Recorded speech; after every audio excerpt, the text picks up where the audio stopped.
मी प्राध्यापक डॉक्टर सुधाकर पाटील, सेवानिवृत्त ज्येष्ठ हवामानशास्त्रज्ञ डॉक्टर पंजाबराव देशमुख कृषी विद्यापीठ अकोला इथे उल्हास पाटील कृषी महाविद्यालय जळगावमध्ये 2010 पासून मी प्राचार्य पदावर काम केलेलं आहे आणि आता परिसर संचालक म्हणून इथे कार्यरत आहे। विद्यापीठामध्ये कृषी हवामानशास्त्रात संशोधन करत असताना आमचे एक मित्र होते पशुवैद्यकशास्त्रामधले डॉक्टर पांडे।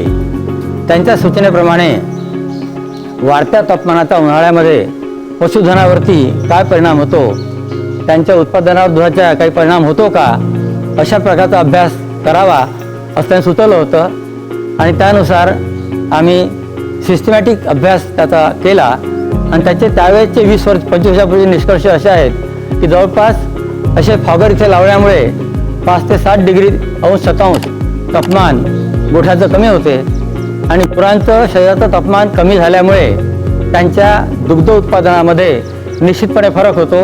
अशा प्रकारचे संशोधन पेपरसुद्धा आम्ही प्रसिद्ध केलेले आहेत आणि त्याचा उपयोग इथे करून सणाच्या सूचनेप्रमाणे आम्ही या गोठ्यामध्ये अद्ययावतपणा आणण्याचा प्रयत्न केलेला आहे। आणि आज आमची डॉक्टर उल्हास पाटील वैद्यकीय महाविद्यालयाची दुधाची जेवढी गरज आहे ते जवळपास 80% तरी आम्ही पूर्ण करू शकतो। हे केवळ इथल्या कार्यकर्त्यांचं, प्राध्यापक सतीश सावके यांचं, त्यांच्या सहकार्यांचं आणि सरांच्या मार्गदर्शनाचा हा परिणाम आहे। धन्यवाद।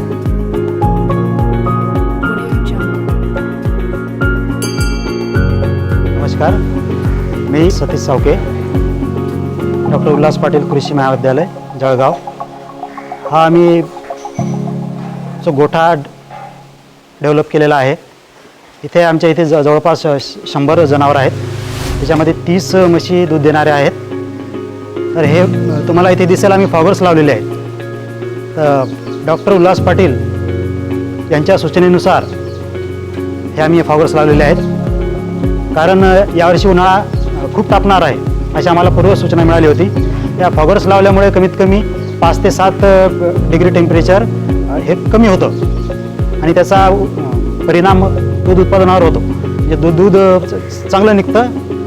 आणि आज जवळपास 250 लिटर दूध आमचं आहे, तर आम्ही हे दूध आमच्या मेडिकल कॉलेजला सप्लाय करतो।